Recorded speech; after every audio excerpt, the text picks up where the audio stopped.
Father's Day was supposed to be a time of warmth, a time when the quiet, simple moments of life stood out. I had always looked forward to the day. My family gathered around the table, the kids running around, the soft clink of silverware as we shared a meal. But that day, like many before it, felt different. Care had a way of making everything feel just a little off balance, though she didn't mean to. She was my daughter, my flesh and blood, yet sometimes I wondered if she saw the world differently. To her, it was just another occasion to make a joke, to tease, to throw in one of her sharp comments that made the rest of us squirm, to remind us all that life didn't always have to be serious. But what she never seemed to understand was that her jokes weren't always funny. They were like little pinpricks in the quiet fabric of our lives, soft enough to go unnoticed, but sharp enough to leave a mark. We were sitting down for dinner that evening, the house still smelling of the roast I had spent hours preparing, when Kara broke the silence. "Dad, here's your gift," she said, with that bright, playful smile she always wore when she knew she was about to pull something over on me. And with a flourish, she tossed something across the table. A crumpled piece of paper. It was the kind of thing you'd expect from a child. A silly random gesture, as if the thought of giving a gift hadn't really crossed her mind. I reached for it, feeling the wear of the paper under my fingers. A lottery ticket. It wasn't much. Just a $2 ticket. A joke, really. I could see that. It was so small, so insignificant that I almost didn't take it seriously. I held it up, staring at the numbers for a moment. My mind tried to process it, but it just didn't make sense. A $2 ticket for Father's Day. For me. I looked at her. She was smiling, eyes sparkling, as if she just handed me the best gift she could imagine. "If I win, remember, half is mine," she added, with that dismissive tone she always carried, the one she used when things didn't really matter to her, when she knew it was all just a joke. I forced a smile, chuckling lightly, though inside I was boiling. Why was I letting this get to me? It was just a ticket. But somehow it wasn't just a ticket. It wasn't just about the money or the gesture, though that's how she'd intended it. It was about everything it represented. I glanced across the table at Eric, my son-in-law, who was leaning back in his chair with that easy smile, clearly enjoying the moment, as he admired the gift Kara had bought for him. And then, in what seemed like an effortless move, Kara reached behind her chair and pulled out a gift box. The kind of box that was carefully chosen for its elegance, with a ribbon that shimmered just so. The kind of box you'd see in a magazine but could never afford to buy for yourself. "Eric deserves the best," Kara said, her voice bright, her hand lifting the $13,000 cruise tickets from the box as if they were just another part of the day. She slid them across the table, and I saw the way Eric's fingers danced over the gold embossing. His eyes were full of that look, the kind of look a man gets when he's pleased with his station in life, when money is no object, when he has it all. I smiled again, though my chest tightened. I didn't know what else to do. I watched as he admired the tickets with a satisfaction that dug deep into my gut. $13,000, a sum I would never have in my lifetime. And then there was me, holding this crumpled $2 lottery ticket, feeling small, insignificant. The gift, the effort, the years of my labor, none of it measured up to what they had. It felt like a slap in the face. "Now that's a real gift," Eric said, his voice warm with approval as he looked over the tickets. The weight of his words hung in the air like lead. "Your dad taught you well, Kara," he added, giving me a brief, knowing look. I nodded silently, but the words stung. I wasn't sure if it was the meaning behind them or the way they made me feel. His eyes met mine across the table, and there it was again, the quiet reminder of what I had sacrificed and what I would never get in return. I had given up so much for this family. All those years of overtime, of double shifts, of barely seeing my own reflection in the mirror, just so I could provide for Kara. I'd done it without a second thought. But now I felt invisible. Kara's voice broke through again, her words slicing the air like a sharp blade. She reached over to Eric, her hand resting possessively on the edge of his arm, and I felt a pang of bitterness twist inside me.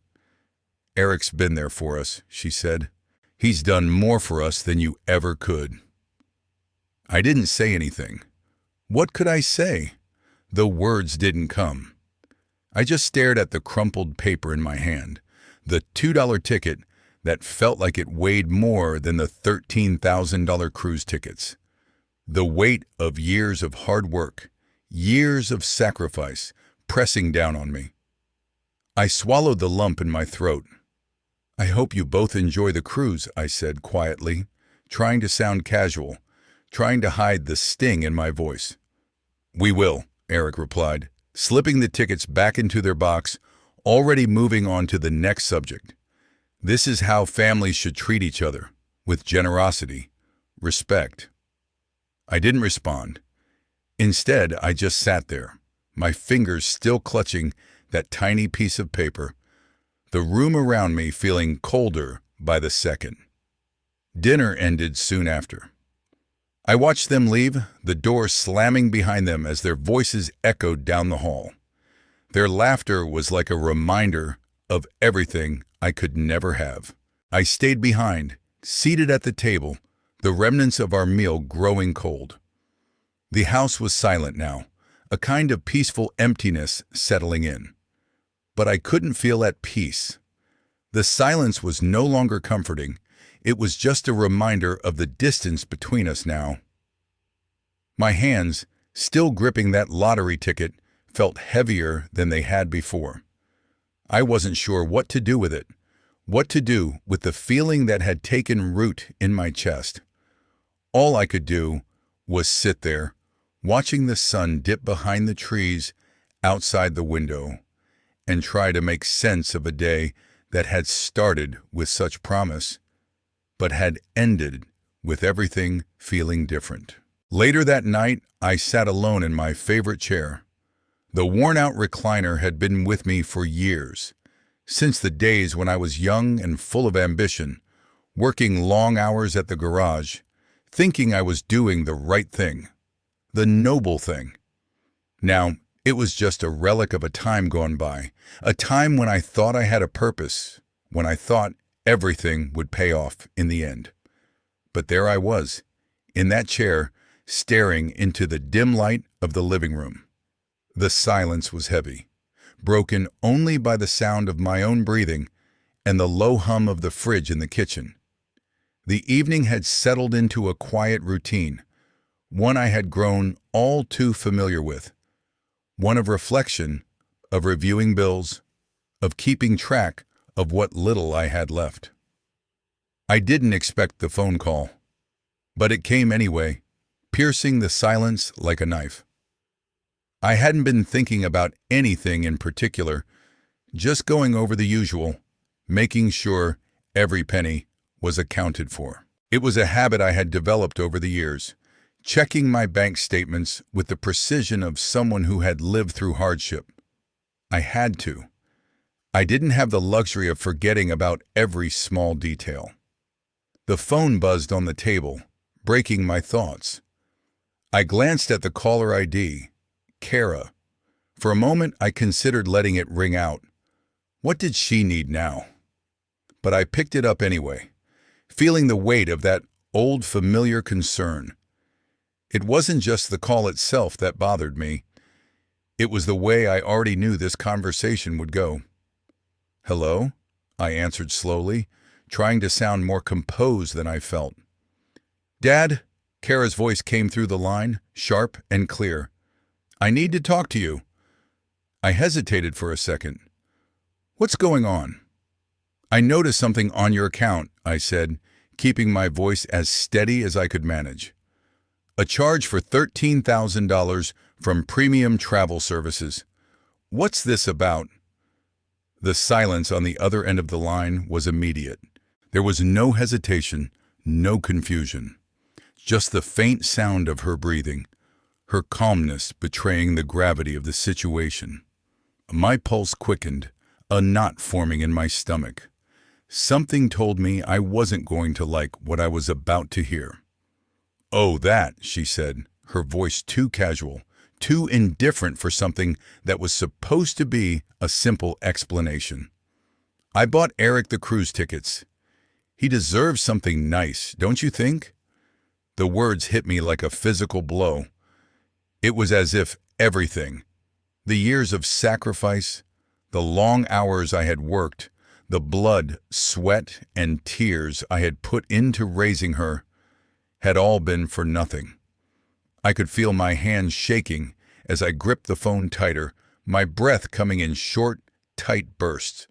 My fingers were clammy, as though the air itself had thickened with the weight of this betrayal. "You used my account," I said, my voice dropping lower, tight with disbelief. "Without asking."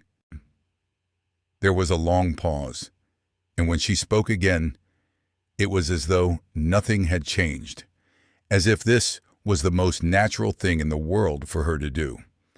"It's family money," she snapped, her tone now sharp, defensive. "It's not like you were going to spend it anyway." It was just sitting there. I felt the anger bubble up inside of me, a deep, gnawing anger that twisted in my gut like a fist. "You took $13,000 from me, Kara," I said, my voice trembling. "You took it without asking. You stole from me." She let out a breath that sounded more like a sigh of frustration than anything else. "It's not stealing, Dad. It's just a gift for Eric. He's always been there for us. He's helped us more than you ever have. And now you're upset because of a little money?" I couldn't breathe for a second. I thought I might suffocate on the words, on the casual dismissal of everything I had done for her, more than I ever have. Her words rang in my ears, echoing in the hollows of my heart. "You wouldn't have spent it," she continued, her voice slipping out like poison. "And it was for something important. For Eric." I closed my eyes, trying to swallow the rising lump in my throat. Important. The words settled over me like a weight. It made my chest tighten, the muscles in my arms aching. Was I no longer important? Was I so invisible to her that I couldn't even see it? All the years of working double shifts at the garage, the nights I stayed up late fixing engines just to make sure she could get through college. All of that, gone, dismissed as unimportant, because Eric had given them money, because Eric had bought their way into something that mattered. I shook my head slowly, disbelief flooding my thoughts. "And what about me? What about everything I've done for you, Kara? All the sacrifices?" There was no answer right away, just the sound of her breathing, soft and controlled, on the other end of the line. She was calculating, trying to figure out what to say next. And then the words came, cold and indifferent. "You did what fathers are supposed to do," she said, as if it was nothing more than an obligation. "Eric did more. He deserves the recognition, not you." For a long moment I stayed silent. The phone felt heavy against my ear, my hands shaking as I gripped it harder. The weight of her words pressed down on me, crushing the air from my lungs. Not you. It wasn't a surprise. It had been coming for a long time, in small, subtle ways. But hearing her say it so plainly was like a slap across the face. I stayed silent, letting the words sink in. I had no response. What could I say? not you. That was all I needed to hear. In that moment, I realized something that had been slowly creeping into my consciousness for years. I wasn't the father I thought I was. I had been the one who worked, the one who sacrificed, the one who loved unconditionally. But to her, I was just a provider. A man who had done his duty. A man who had given up everything so she could have more. And in return, nothing. The line went quiet for a long moment. I could feel my heart pounding in my chest. And then came her final words, a dismissive goodbye. The phone clicked as she hung up, leaving me alone with the sound of my own breathing. I didn't hang up immediately. I stayed there, sitting in that chair, the phone still pressed against my ear, as if it could somehow bridge the distance between us, as if I could somehow reach her, make her understand. But the truth was, I had lost her. I had lost her years ago, and I hadn't even realized it. For the first time, I realized something that shattered me, something I had never allowed myself to see before. I wasn't just a father. I was a man who had been taken for granted. I had let my love, my sacrifices, my efforts be ignored. And now I was paying the price. I stared at the lottery ticket in disbelief. The numbers were still there, glaring at me with a kind of cold finality. 7, 14, 23, 35, 42, and the Powerball 18. I had tossed it aside in anger earlier that day, believing it was nothing more than some cruel joke Kara had played on me. A $2 ticket, hardly worth the ink it was printed with, a small, insignificant thing that she had thrown at me like it didn't matter. But now, looking at it again, the reality hit me like a thunderclap. This was no joke. The numbers, these numbers were the winning ones. The ones that would change everything. This $2 piece of paper wasn't just a joke. It was worth $120 million. I blinked, trying to process what I was seeing. My mind couldn't wrap around it. That same ticket, the one I had thought of as a small dismissive gesture, the one Kara had handed me without a second thought, a casual "Here, Dad," tossed across the table, was now the key to a different life, a life I never imagined I would have. I sat back in my chair, the ticket trembling in my fingers. My heart began to race. The house was so quiet, the only sound the soft hum of the refrigerator in the kitchen. And in that silence, I could feel the weight of everything crashing down on me all at once. Surprise, of course. That was the first thing I felt. A rush of disbelief, as if my body was still trying to reject what my eyes were seeing. I kept staring at the numbers, as though I could force them to make sense. They didn't. $120 million. But then came the confusion. I didn't know what to think. I had worked my entire life for something like this, or at least for the chance of something better. But now that it was here, now that I could reach out and grab it, it didn't feel like a win. It felt like a burden, a weight that was too heavy to carry alone. I held the ticket in my hands, and it wasn't just about the money. It was about everything that had led up to this moment, the years of sacrifice. The late nights at the garage, the hours spent fixing cars, pulling out transmissions and putting in engines, all to make sure Kara had what she needed. I had worked double shifts. I had skipped sleep. I had eaten cheap dinners, worn the same worn-out clothes, and said no to things I wanted, all to make sure she didn't want for anything. And now, here I was. The very thing I had worked for, this money, was staring me in the face, but it felt so hollow, so empty. I grabbed my phone with shaking hands. My fingers trembled, the reality of the situation starting to set in. I dialed the lottery office, my heart pounding in my chest, each ring stretching out like an eternity. When someone finally picked up, I barely knew what to say. My voice was unsteady, cracking with the weight of everything I was feeling.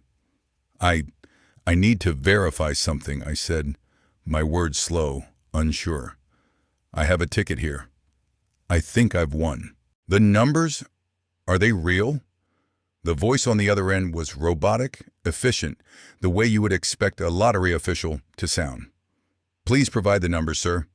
I read them off, barely able to keep my voice steady.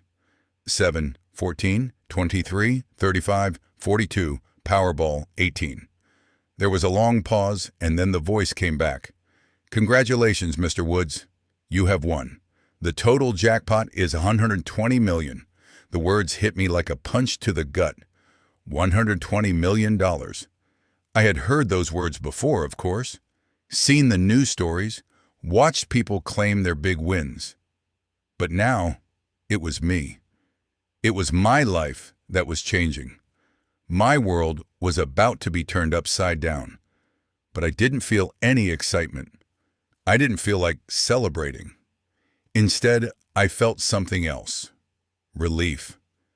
It wasn't a relief from financial struggles. No, that had never really bothered me. But now, the relief was something deeper. Something I hadn't even realized I was carrying until it was gone. For years, I had pushed myself so hard, believing that if I just kept going, if I just kept working hard enough, I would eventually get the recognition, the respect I deserved. I had spent my life believing that my sacrifices would mean something to the people I loved. But now, with this windfall, I realized something. The money wasn't going to change who I was. It wasn't going to make me feel validated. It wasn't going to fill the emptiness I had been carrying for so long. It only made the truth clearer. For all my sacrifices, for all my hard work, my daughter didn't appreciate me. I had given everything, and in return, all I had gotten was a $2 lottery ticket and a dismissive attitude. I had given her a future. I had given her love. I had built my life around making sure she had everything. But what had she given me in return? A joke, a $2 ticket. The weight of that thought sat heavy on my chest. I wasn't angry, not exactly. I was disillusioned. The kind of disillusionment that sinks in when you realize that the people you love the most have never really seen you for who you are. They see the sacrifices, sure. They see the hard work, but they don't see the person behind it. And now, with this ticket in my hand, I could feel the weight of everything I had done for her. The years of love, of late nights, of exhaustion. It was all for this. For her to see me as nothing more than a tool, a means to an end. And now that the money was here, now that I had everything I had worked for, it wasn't enough. It would never be enough. The next day, I knew it was coming. It had been a long night, filled with restless thoughts and the occasional ringing of my phone, calls I didn't pick up. I had been waiting for this moment. It was inevitable. Kara always found a way to worm her way back into my life, like a vine growing out of control, winding around everything in its path. She was never gone for long, not when she needed something. And today, she needed something. The knock on my door came in the late afternoon, just as I was staring out the window, trying to make sense of everything. The afternoon sun cast long shadows across the floor, and in the quiet of the house, I could almost hear my heart beating faster. I stood up, my legs stiff from sitting too long, and moved slowly toward the door. I opened it, and there she was, Kara, standing on the porch with a smile that didn't quite reach her eyes. Her eyes were sharper now, colder. Not the bright-eyed little girl I remembered, but a woman who had learned to navigate the world on her own terms. Her terms. "Dad," she said, her voice too bright, almost unnervingly eager. "I heard you won the lottery." The words hung in the air between us like smoke. I didn't answer immediately. I didn't know how to answer. I could see it in her eyes. There was no apology, no hesitation. There was just a glint, a certain sharpness that told me everything I needed to know. She wasn't here for reconciliation. She wasn't here to make things right. She was here for what was hers, or what she thought was hers. I looked at her, my heart heavy in my chest.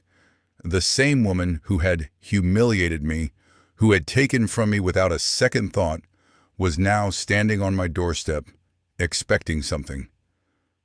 I couldn't help but feel the irony twist inside me. How had we come to this? She stepped closer, her voice casual, like she was discussing something as simple as the weather. "You know," she said, almost as if she had already rehearsed this moment in her head, "you promised half to me, remember? You even said it at dinner." She smiled, but it wasn't the smile of a daughter who had learned from her mistakes. It wasn't the smile of love. It was the smile of entitlement. And something darker, more calculated.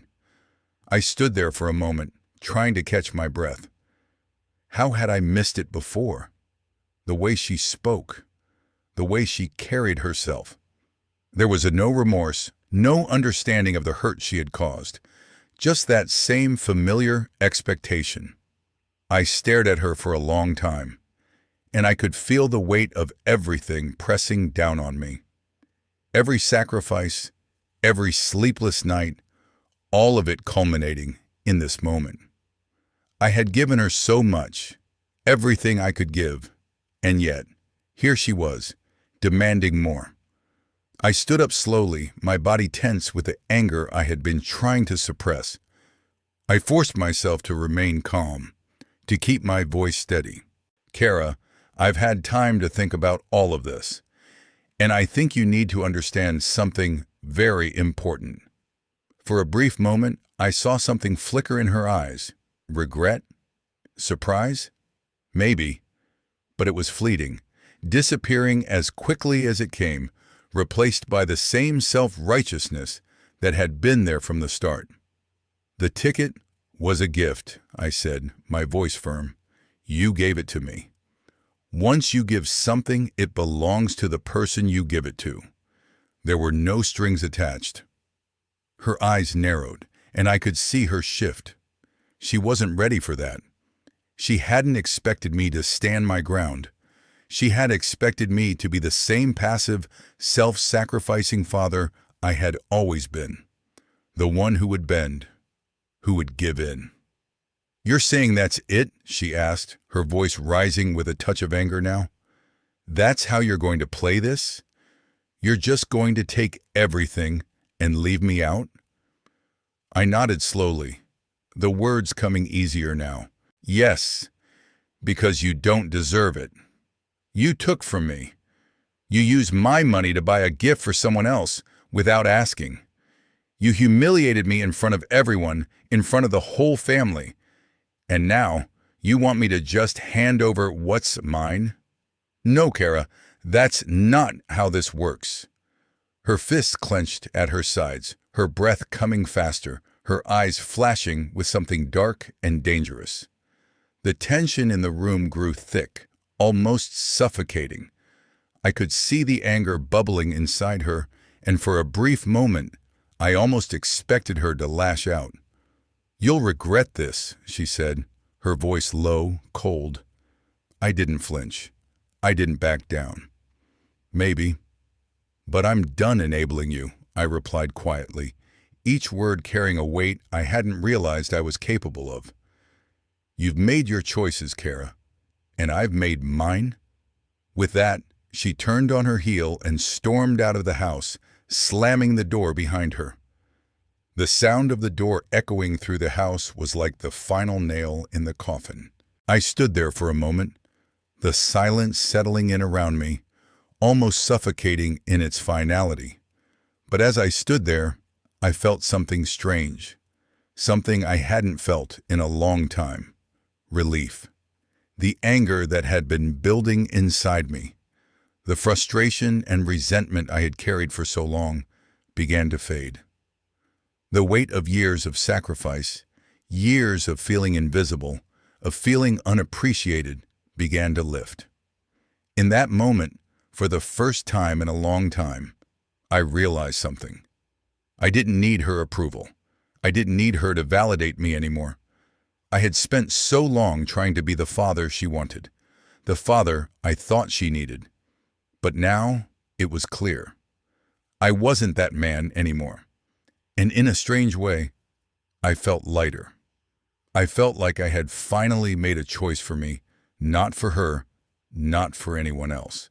The fallout didn't take long. It was like a storm that I saw brewing in the distance, but when it finally hit, I wasn't ready for how hard it would knock me down. That night, as the sky turned dark and the house settled into an uneasy quiet, I felt it. The tension. It was thick in the air, like something you could taste, like dust settling before a thunderstorm. I knew there would be consequences for standing up to Kara. I had expected the fallout, but I wasn't prepared for the full weight of it. The phone buzzed on the table, cutting through the silence like a knife. I reached for it, my heart already beating faster, knowing what I would find. I didn't even have to look to know. Kara. The notifications kept coming in. Text messages, emails, missed calls. Social media was on fire. My daughter had taken to Facebook, and in the blink of an eye, everything I thought I knew about my life was being turned upside down. I opened the app, my stomach sinking as I saw the post. The words were there, staring back at me like a punch to the gut. "My father stole my lottery ticket," it began. The words burned as I read them. The post was a mixture of venom and manipulation. Her tone was sharp, a cocktail of anger and guilt designed to make everyone around her believe she was the victim. She had turned everything upside down, twisted the truth into something that could be weaponized. The victim. And I was the villain. A picture from last Christmas accompanied her words. Me, standing in the background, a slight frown on my face as I glanced toward the camera. It was a snapshot of a time I had thought was joyful, a time I had hoped would bring us closer as a family. But now that image was twisted, edited in her narrative, and used as evidence. I read through the comments, hundreds of them, each one more damning than the last. Friends, neighbors, distant family, people I had known for years were turning against me. They were calling me selfish, greedy, a man too obsessed with money. They couldn't understand what I had been through. They couldn't see what I had given up, the sacrifices I had made, the sleepless nights I had spent trying to give Kara everything she ever wanted. I closed the phone, but it didn't matter. The damage was done. It was already too late. Kara's narrative was spreading like wildfire, consuming everything in its path. I could feel it, like eyes were on me every time I stepped outside. The weight of the judgment, the stares. Neighbors who once greeted me with a friendly wave now looked away. Old friends who had always been there for me suddenly became strangers. I walked to the kitchen, trying to make a cup of coffee, but my hands were shaking. The kettle whistled on the stove, but I barely heard it. The silence in my house had become deafening. This house, my home, the place where I had raised my daughter, where I had tried so hard to create a life of peace and stability, felt like a prison now. It was cold, empty. I could hear the echoes of laughter from the past, but it was nothing more than a memory now. I couldn't escape it. I couldn't escape the constant reminders of what had happened. Every corner of the house seemed to whisper to me, You failed. Every piece of furniture, every photograph on the wall, now felt like a symbol of the lies, of the betrayal I had suffered. I tried to distract myself, but it was no use. I couldn't escape the truth. The phone buzzed again, a text message from an unknown number. It was a link to a news article. I didn't even need to read it. I could guess the headline. Local man accused of elder abuse. Steals lottery ticket from daughter. And it wasn't just the neighbors. I walked outside to take a breath, to clear my mind. The streets felt unfamiliar, as though I had somehow walked into a world where I didn't belong. A woman I barely knew waved from across the street, but when I tried to wave back, she turned her head quickly, avoiding my gaze. They all saw me differently now. I walked past the corner store, the place I had stopped at every day for years. The same cashier, Helen, had always greeted me with a smile. But today, her smile was gone. She barely made eye contact as I walked past. I knew she had seen the post. I could feel the weight of the judgment in the air pressing down on me. I didn't belong in this world anymore. At least, not the world I had known. And then something shifted. In the midst of the darkness, a small flicker of something else appeared. It was barely noticeable at first, like the faintest glimmer of light in a pitch-black room. The world felt heavy, suffocating, but in that moment, I realized something. I didn't need them. I didn't need the approval of my neighbors. I didn't need the validation of a daughter who had turned her back on me. I had to take control of my own life. I went back to the house, the weight on my shoulders, now feeling a little lighter, like I had taken the first step towards something else. I sat down at the kitchen table and opened the laptop. The social media storm was still raging, the comments still pouring in, but I wasn't reading them anymore. I wasn't going to let them define me. I wasn't going to let her define me. The next few days passed in a blur. I couldn't think straight. My mind kept replaying everything over and over again like a broken record. The fallout from the confrontation with Kara had shaken me to my core, and I was left to pick up the pieces of a life that felt shattered. My reputation was in tatters, scattered across the internet like fragments of a broken mirror. My relationship with Kara was beyond repair. It felt like everything I had worked for, everything I had given her, had been for nothing. I was left wondering what I had done wrong. Had I been too much of a father? Too soft? Too willing to do anything for her? I had spent decades working my body into the ground, sacrificing my time, my energy, my soul, just to provide for her, to make sure she never wanted for anything. I had always believed that love was something deeper than words or gifts. It was about actions. It was about sacrifice. And I had given everything to her, every ounce of myself. But what had I received in return? Nothing. No appreciation, no understanding, not even a simple thank you. She had never truly seen me. She had never understood what it cost me. And now I was questioning everything. The anger, the betrayal. It had left me exhausted, drained. But despite everything, something deep inside me refused to let go of the truth. I had done nothing wrong. I had been the father she needed. And the more I thought about it, the more certain I became. It wasn't me who had failed. It was her. She had failed me. But the problem with truth is that sometimes it feels like it's buried under layers of doubt and shame. When everyone around you is spinning a different version of the story, it's easy to get lost in their narrative, to let their voices drown out your own. That's when William reached out. William, Eric's father.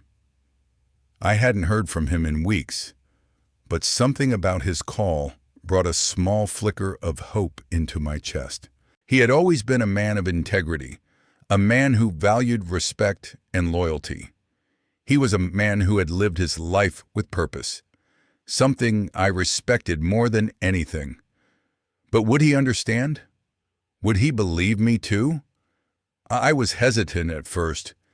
Did I really want to involve another family member in this mess? Wasn't I already drowning in the wreckage of my own family?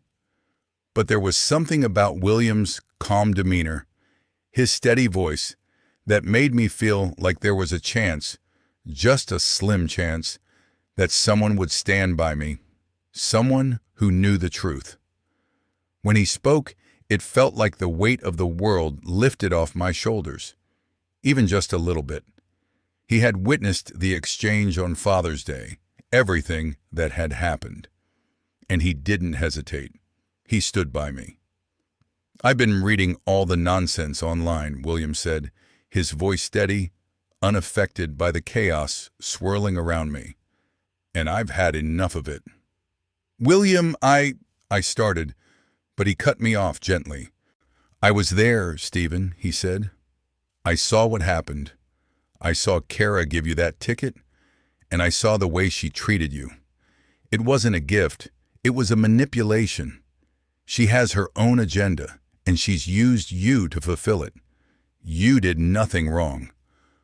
I let his words sink in. The weight in my chest began to ease, just a little. William wasn't like the others. He wasn't swept up in the tide of social media. He wasn't lost in the flood of Kara's lies. He saw the truth. And then he did something that, at the time, felt like the most incredible act of loyalty I had ever known. He posted a public statement. I couldn't believe it. He went online and described the Father's Day dinner in detail, how Kara had tossed me the lottery ticket with no strings attached, how there had been no conversation about splitting any winnings. He described how I had been treated, how the gift was given without any intention of sharing it. It felt like a weight lifted off me.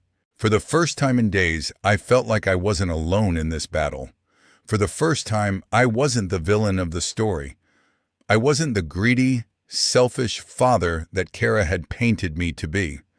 I was the man who had been wronged, and William had the courage to stand beside me. The tide of public opinion began to shift. Slowly, almost imperceptibly at first, the voices that had once condemned me began to waver. People who had supported Kara's version of events were starting to reconsider. They were beginning to see the cracks in her story. They saw William's words, and they saw the truth. It wasn't just a small victory. It was a shift. It was the moment I realized that I didn't have to fight this battle alone. The truth was on my side, and no matter how hard Kara tried to twist it, the truth would always find a way to rise to the surface. But more than that, this was the turning point for me. I didn't need the approval of the world. I didn't need the validation of strangers or family members who didn't understand. I didn't need Kara's approval. All I needed was to stand tall and hold on to what was true. And in that moment, I realized that what I had feared most, that I was somehow to blame, wasn't the truth at all. I had done my best. I had been a father, a good one. The day I walked into the lottery office, everything felt like a dream. No, scratch that. It felt more like a surreal moment that had been taken straight from a movie. I had never imagined that my life would take such a turn. One moment, I was a mechanic, working long hours at the garage, fixing cars, rebuilding engines, and grinding out double shifts just to keep the bills paid. And then, in the blink of an eye, I was standing there, signing papers, clutching a $120 million check, like it was a final piece of evidence in some strange trial of fate. There was no overwhelming sense of joy, no excitement. Instead, I felt disconnected from it all. Like the money, this check, was some foreign object that didn't belong to me. Maybe it was because, for all the dreams I had of this moment, none of them involved the feelings I had right now. I had spent so many years working hard, hoping one day something would come along to change my life. But this felt like it was too much. It wasn't supposed to happen this way. As I walked out of the lottery office, the world around me felt different, heavy. There were reporters, cameras, flashes, everything I had never wanted. The weight of their eyes, the sharp stares that seemed to pierce through me, left a bitter taste in my mouth. I wasn't sure I wanted any of this. And then, just when I thought I could breathe, I saw her. Kara. She showed up at the lottery ceremony, and I didn't know whether to feel relief or dread.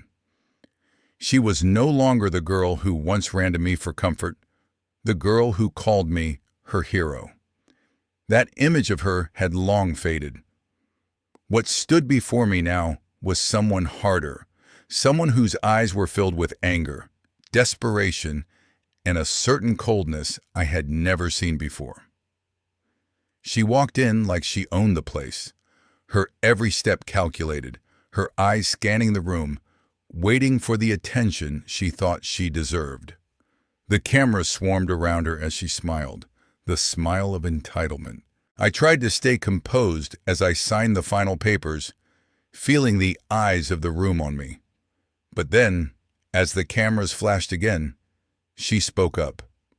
"I helped you," she said, loud enough for everyone to hear. "I gave you that ticket. Half of this should be mine." Her words hit me like a slap in the face, a cold reminder of the lies she had told, the audacity. She didn't even try to disguise her motives anymore. It wasn't about family. It wasn't about love. It was about money, about what she could take. She had already taken so much from me, but I didn't flinch. I didn't back down. The cameras turned to me, and I could see the reporters waiting for my response. This was my moment. The truth was already out. The truth about the lottery ticket. The truth about everything that had happened. She couldn't take this from me. The check, the money, it was mine, and I was going to stand my ground. As I stood there, amidst the flashing cameras and reporters pressing in on every side, I felt something I hadn't felt in years. Clarity. The money hadn't changed me. It didn't define me. What it revealed was more important than any amount of wealth ever could. It revealed the truth about my family, the choices we make, the people we become, the betrayal from Kara, the social media storm that followed, the humiliation. It didn't matter anymore. The realization settled in like a weight lifting from my shoulders. I was free. For years, I had been shackled by my own sense of obligation. I had tried to be the perfect father, the provider, the one who did everything for the family. But in the end, I had been giving so much of myself that I had lost who I was in the process. Now with this money, I had the freedom to make my own choices. And so, I made one. The next morning, I packed my bags and I moved. I moved away from the town that had once been home, away from the memories that had poisoned it. I found a small town, quiet and unassuming, far from the prying eyes of the people who had judged me, far from the noise that had defined my life for so long. In this small town, I found something I had been searching for all these years: peace. I opened up a classic car restoration shop. It wasn't much, but it was mine. I didn't need a mansion or fancy cars or anything else that money could buy. What I needed, what I wanted, was the joy of creating something with my own hands, the satisfaction of fixing and restoring things, of working for myself on my own terms. I found joy in the small things again, simple moments, The quiet hum of an engine being rebuilt, the feel of a wrench in my hand, the satisfaction of restoring a car to its original beauty. It wasn't glamorous, but it was real, and for the first time in years, I felt alive again. As for Kara, well, she had made her choices. I had made mine. I had spent so many years trying to live up to her expectations, trying to make her happy. But I realized something. I didn't need her approval anymore. I didn't need anyone's approval. I didn't need the money to define me. I defined myself. The lottery ticket had been a joke, a small crumpled piece of paper thrown at me carelessly. But in the end, it had turned out to be the best lesson I had ever learned. The money didn't change who I was. It showed me who I was.